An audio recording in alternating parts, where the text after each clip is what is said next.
ናላችሁ እኔ አለው እግዚአብሔር ይመስገን ደህና ነኝ። ዛሬም በጠቃሚና በአዲስ ፕሮግራም በድጋሜ ተገናኝተናል። በዛሬው የጤና ፕሮግራማችን ላይ የምንመለከተው ስር የሰደደ የኩላሊት በሽታ ወይም ደግሞ የኩላሊት ስራ ማቆምን የሚያስከትሉ ማድረግ የሌለባችሁን በተደጋጋሚ የምታደርጉትን መጥፎ ልምዶችን በዚህ ቪዲዮ ላይ በስፋት የምነግራችሁ ይሆናል ማለት ነው። ይህ የጤና ትምህርት ታዲያ ለበርካታ ሰዎች በጣም አስፈላጊና ጠቃሚ ስለሆነ ሁላችሁም በቅንነት ላይክና ሼር በማድረግ ሌሎችንም አስተምሩ፣ አሳውቁ እላለሁኝ። ላይክ ሳታደርጉ በፍጹም እንዳትጀምሩ። ከዚህ ቪዲዮ ጋር በተያያዘ ደግሞ ጥያቄ ካላችሁም በኮመንት ላይ አስፍሩልኝ። በቀጥታ ወደ ጤና ትምህርታችን የማልፍ ይሆናል። ብዙ የኩላሊት በሽታ ያለባቸው ሰዎች ኩላሊቶቻቸው ዳሜጅ እስከሚሆኑ ወይም ደግሞ ስራ እስከሚያቆም ድረስ ምልክቶችን አያዩም። የኩላሊት በሽታ ሲጀምር የሚታዩ አንዳንድ ምልክቶች የምንላቸው ከወትሮው የበለጠ ወይም ደግሞ ያነሰ ሽንትን መሽናት፣ የአረፋ ሽንት፣ ከፍተኛ የሆነ ድካም፣ ማቅለሽለሽ ወይም ደግሞ ማስታወክ፣ ደረቅ ወይም ደግሞ የሚያሳክክ ቆዳ፣ እብጠት በተለይም በታችኛው እግሮች አካባቢ ላይ፣ የጡንቻ መኮማተር፣ የመተኛት ችግር፣ የምግብ ፍላጎት መቀነስናም ያልታሰበ ክብደት መቀነስ ይከሰታል። አብዛኛዎቹ የኩላሊት ህመም ያለባቸው ጎልማሶች ወይም ደግሞ ሰዎች በሽታው እንዳለባቸው በፍጹም አያውቁም። እንደ የኩላሊት ህመማችሁ አይነት የተለያዩ ምልክቶች ሊኖሩት ይችላል ማለት ነው። ምክንያቱም የተለያየ የኩላሊት ህመም ስላለ። የኩላሊት ህመም ታዲያ በጣም ስር ሲሰድ ወይም ደግሞ ክሮኒክ ኪድኒ ዲዚዝ ሲከሰት የሚታዩ ምልክቶች አብዛኛውን ጊዜ በከፍተኛ ደረጃ ላይ ኩላሊቶች የመስራት አቅማቸውን ሲያጡ ይታያሉ ማለት ነው።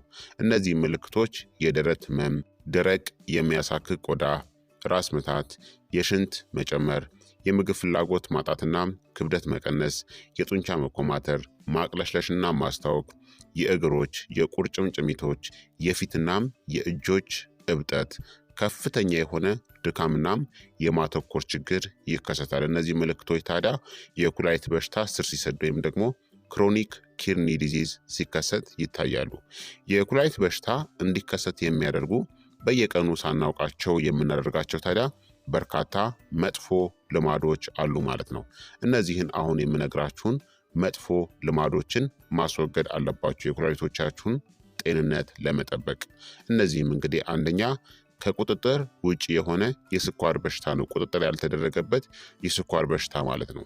የስኳር በሽታ ኩላሊቶችን በተለያዩ መንገዶች ሊጎዳ ይችላል። ስለዚህ የስኳር በሽታ ካለባችሁ በአግባቡ ሕክምና በማድረግ በሽታው ሌላ ጉዳትን ሳያስከትል መቆጣጠር አለባችሁ። በደም ውስጥ ያለው የግሉኮስ መጠን መጨመር በኩላሊት ውስጥ የሚገኙ ትንንሽ የደም ስሮች ላይ ጉዳትን ስለሚያስከትል ቆሻሻን ከደም ውስጥ የማጣራት አቅማቸውን ይጎዳዋል። ከቁጥጥር ውጭ የሆነ የስኳር በሽታ ለደም ግፊት መጨመርም ይዳርጋል። የደም ግፊት ደግሞ በኩላሊቶች ላይ ጫናን ስለሚፈጥር በጊዜ ሂደት ለጉዳት ይዳርጋል። የስኳር ህመም በኩላሊቶች ላይ እብጠትን ሊያስከትልም ስለሚችል የኩላሊት ቲሹ እንዲጎዳ እናም ስራቸውንም እንዲጎዳ ያደርጋል። በደም ውስጥ ያለው የስኳር መጠን መጨመር በኩላሊት ውስጥ በሚገኙ የማጣሪያ ክፍሎች ላይ ጉዳትን ስለሚያደርስ ፕሮቲን ወደ ሽንት ውስጥ እንዲገባም ያደርጋል። ይህ በሽታ ፕሮቲኑሪያ በመባል ይታወቃል። በጊዜ ሂደት ከቁጥጥር ውጭ የሆነ የስኳር በሽታ ወደ ስኳር በሽታ ኔፍሮፓቲ ወይም ደግሞ ዲያቤቲክ ኔፍሮፓቲ ሊያመራ ይችላል። ይህም የኩላሊት በሽታ ከጊዜ ወደ ጊዜ እየጨመረ የሚሄድና በአግባቡ ካልተያዘ ውሎ አድሮ ለኩላሊት ውድቀት ወይም ደግሞ ስራ ማቆም ይዳርጋል ማለት ነው። አንዴ ኩላሊቶቻችን ስራ ማቆም ከጀመረ ወይም ደግሞ ኩላሊቶቻችን አንዴ ፌል ካደረጉ በፍጹም ሪቨርስ ማድረግ ወይም ደግሞ በድጋሜ ስራ እንዲጀምሩ ማድረግ አይቻልም ማለት ነው። የኩላሊት ንቅለ ተከላ ብቻ ብቸኛው አማራጭ ነው። ሁለተኛ ደግሞ ቁጥጥር ያልተደረገበት ከፍተኛ የሆነ የደም ግፊት ነው። ከቁጥጥር ውጭ የሆነ የደም ግፊት በኩላሊቶቹ ውስጥ ያሉ የደም ስሮችን ስለሚጎዳ ለኩላሊት ጉዳት ይዳርጋል። ከቁጥጥር ውጭ የሆነ ከፍተኛ የደም ግፊት ኩላሊቶችን በተለያዩ መንገዶች ሊጎዳ ይችላል። የደም ግፊት መጨመር በኩላሊቶች ውስጥ ባሉ የደም ስሮች ላይ ጫናን ስለሚፈጥር በጊዜ ሂደት ለጉዳትም ይዳርጋል። የደም ግፊት መጨመር በኩላሊቶች ውስጥ ያሉት የደም ስሮች ጠባብ እንዲሆኑ በማድረግ የደም ዝውውርን በመቀነስ ኩላሊቶች ቆሻሻን ከደም ውስጥ የማጣራት አቅማቸውን ይጎደዋል። የደም ግፊት መጨመር ግሎመሩሊ ላይ ጉዳትን ሊያደርስ ይችላል። እነዚህ በኩላሊት ውስጥ ያሉ ጥቃቅን ማጣሪያዎች ቆሻሻን ከደም ውስጥ የማጣራት ኃላፊነት አለባቸው። ይህ ወደ ግሎመሩሎ ስክለሮሲስ ተብሎ የሚጠራ በሽታን ሊያስከትል ይችላል። ግሎመሩሊዎች ጠባሳ ስለሚሆኑ እናም በትክክል የመስራት አቅማቸውን ያጣሉ። የደም ግፊት መጨመር ፕሮቲን ወደ ሽንት ውስጥ እንዲፈስም ሊያደርግ ይችላል። ይህ በሽታ ፕሮቲኑሪያ በመባልም ይታወቃል። ይህም የኩላሊት መጎዳት ምልክት ነው። ከቁጥጥር ውጭ የሆነ የደም ግፊት መጨመር ለኩላሊት ህመምናም ስራ ማቆም ይዳርጋል። ስለዚህ የደም ግፊት ካለባችሁ የደም ግፊታችሁን በመድኃኒትና በአመጋገብ ቁጥጥር ማድረግ ይኖርባችኋል። ሶስተኛ ደግሞ ማጨስ ነው። ሲጋራ ማጨስ የደም ዝውውርን ስለሚጎዳ ወደ ኩላሊት የደም ዝውውር እንዲቀንስና የኩላሊት መጎዳትን ይጨምረዋል። አራተኛ ደግሞ የሰውነት ድርቀት ወይም ደግሞ ውሃን በአግባቡ አለመጠጣት ነው። በቂ ውሃ አለመጠጣት የኩላሊት ጠጠር እንዲፈጠርና የኩላሊት ስራን ያበላሸዋል። ደካማ የሰውነት እርጥበት ኩላሊቶቻችንን በተለያዩ መንገዶች ሊጎዳ ይችላል። ድርቀት ወደ የደም መጠን መቀነስና ወደ ኩላሊት የደም ፍሰትን ይቀንሳል።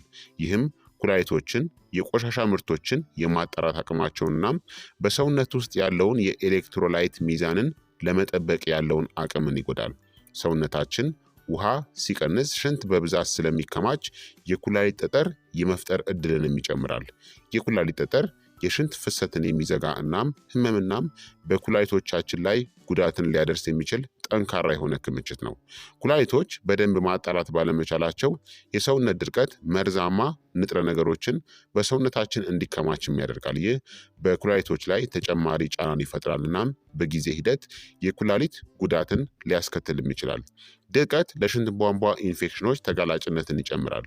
ይህ ደግሞ ቶሎ ካልታከመ ወደ እብጠትናም ኩላሊትንም ይጎዳል።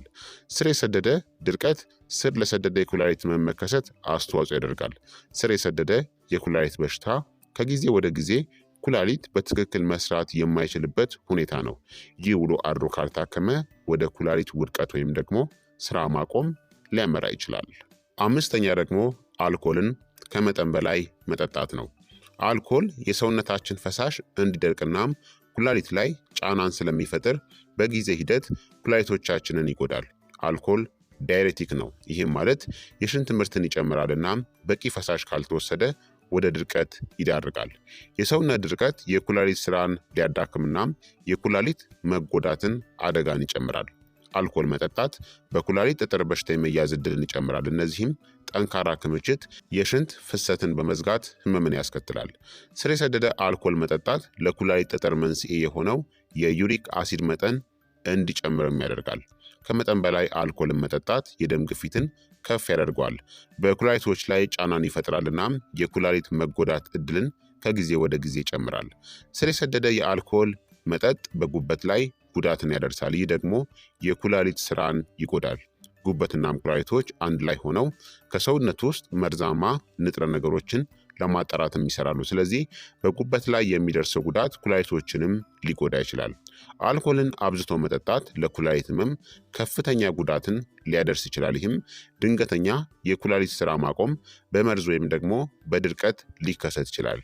ይህ ሁኔታ ከባድ ሊሆን ስለሚችል አፋጣኝ የህክምና ክትትልም ያስፈልገዋል።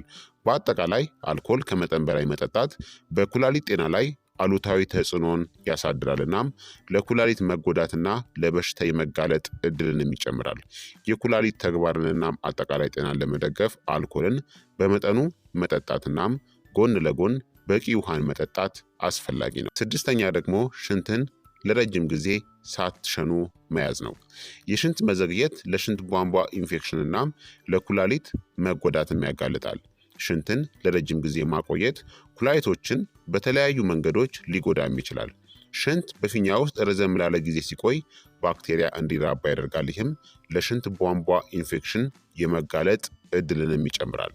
ህክምና ካልተደረገለት የሽንት ቧንቧ ኢንፌክሽን ወደ የኩላሊት ኢንፌክሽን ሊያመራ ይችላል። ይህም በኩላሊቶች ላይ ጉዳትን ያደርሳል። ሽንትን ለረጅም ጊዜ ማቆየት የዩሪነሪ ሪተንሽንን ሊያስከትል ይችላል። ይህም ፊኛ ሙሉ በሙሉ ባዶ ማድረግ የማይቻልበት ሁኔታ ነው። ይህ በኩላሊቶችናም በሽንት ቱቦዎች ላይ ጫናን ስለሚፈጥር በጊዜ ሂደት የኩላሊት ጉዳትን ሊያስከትልም ይችላል።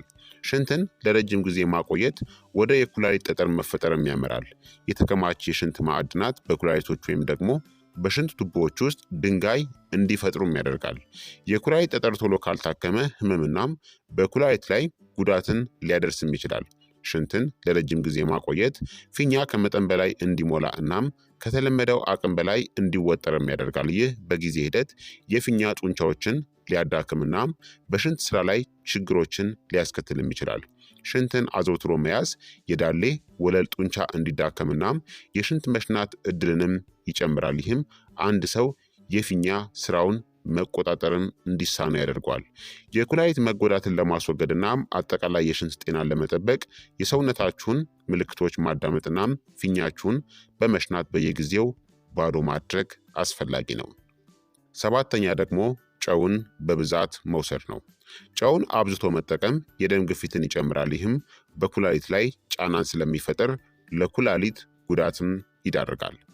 ስምንተኛ ከፍተኛ የፕሮቲን አመጋገብ ነው። ፕሮቲንን አብዝቶ መውሰድ በኩላሊት ላይ ጫናን ስለሚፈጥር የኩላሊት ስራ እንዲቀንስናም ለጉዳትም ይዳርጋል።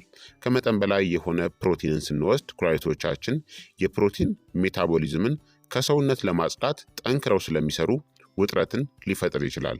ከፍተኛ ፕሮቲንን መውሰድ በተለምዶ የክሮኒክ ኪድኒ ዲዚዝ ባለባቸው ሰዎች ላይም ጎጂ ነው። ዘጠነኛ የህመም ማስታገሻ መድኃኒቶችን ከመጠን በላይ መውሰድ ነው። የህመም ማስታገሻ መድኃኒቶችን በተለይም ስቴሮይድ ያልሆኑ ጸረ ብግነት መድኃኒቶችን ነን ስቴሮይዳል አንቲ ኢንፍላማቶሪ ድረግን ኤንኤስኤአይዲስን ከመጠን በላይ መውሰድ ኩላሊቶችን ሊጎዳ እናም ስር የሰደደ የኩላሊት በሽታንም ያስከትላል። ስለዚህ ማስታገሻ መድኃኒቶችን እንደ ልባችሁ እየገዛችሁ ከመድኃኒት መደብር አትጠቀሙ። አስረኛ የተሰሩ ወይም ደግሞ የተቀነባበሩ ምግቦችን መመገብ ነው። የተቀነባበሩ ስጋዎች፣ ሶዳዎችናም ጣፋጭ ምግቦች ለጤናችን በጣም አስጊ ናቸው። እንደ ከፍተኛ የደም ግፊትናም ውፍረት ያሉ ለኩላሊት በሽታ ተጋላጭነትንም ይጨምራሉ። 11ኛ በቂ እንቅልፍን አለመተኛት ነው። ጥሩ ጥራት ያለው እንቅልፍ ማግኘት ለአጠቃላይ ጤና አስፈላጊ ነው።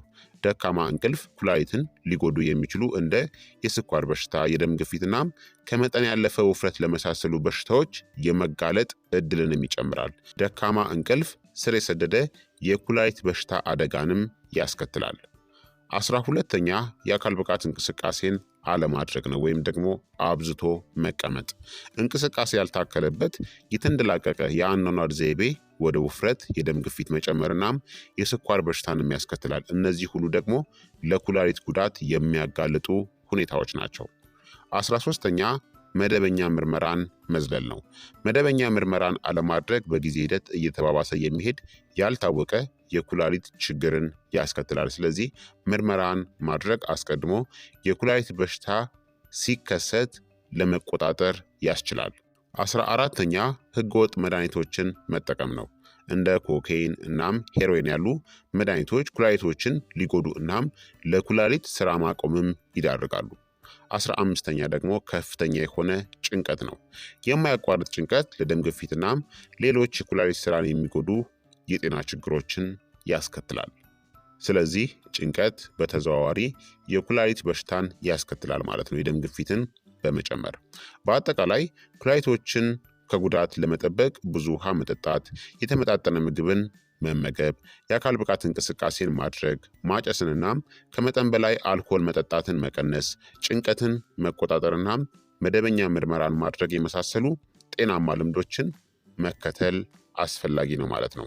በተለይ የስኳር በሽታና የደም ግፊት ካለባችሁ የስኳር በሽታ እናም የደም ግፊት የኩላሊት ጉዳትን የሚያስከትሉ ወይም ደግሞ ኩላሊቶቻችን ስራ እንዲያቆም የሚያደርጉ ሁለት ዋና ኩላሊቶቻችን እንዲጎዳ ወይም ደግሞ ዳሜጅ እንዲሆን ከሚያደርጉ ዋና የተባሉ መንስኤዎች ውስጥ አንዱ ስለሆኑ እነዚህን ሁለት ስር የሰደዱ በሽታዎችን ሐኪማችሁን በማናገር መድኃኒት በመውሰድና አመጋገባችሁን በማስተካከል ያላችሁን የአኗኗር ዘይቤዎችን በማስተካከል እነዚህን ሁለት ስር የሰደዱ በሽታዎችን መቆጣጠር ያስፈልጋል ማለት ነው። ቁጥጥር ካልተደረገባቸው የስኳር በሽታ እናም የደም ግፊት የኩላሊት ውድቀትን ወይም ደግሞ የኩላሊት ስራ ማቆምን የሚያስከትሉ መሰረታዊ ወይም ደግሞ የመጀመሪያዎቹ ስር የሰደዱ በሽታዎች ናቸው። እነዚህን በሚገባ ማወቅ ያስፈልጋል ማለት ነው። ስለዚህ ክቡራትና ክቡራን ተመልካቾቼ የዛሬው የጤና ትምህርት እንግዲህ ይህንን ይመስል ነበረ። እንደተማራችሁበት ተስፋ አደርጋለሁኝ። ሀሳብ አስተያየታችሁም አይለኝ ይላለሁኝ። ይህ የጤና ትምህርት ደግሞ ለበርካታ ሰዎች በጣም ጠቃሚና አስፈላጊም ስለሆነ ሁላችሁም በቅንነት ላይክና ሼር በማድረግ ሌሎችንም አስተምሩ አሳውቁላለሁኝ። ከዚህ ቪዲዮ ጋር በተያያዘ ጥያቄ ካላችሁም በኮመንት ላይ ልታሰፍሩልኝ ትችላላችሁ። በቀጣይ የጤና ትምህርት እስከምንገናኝ እኔንም እናንተንም ቸር ያቆየን። መልካም ጊዜ፣ መልካም ቆይታ። ቻው ቻው።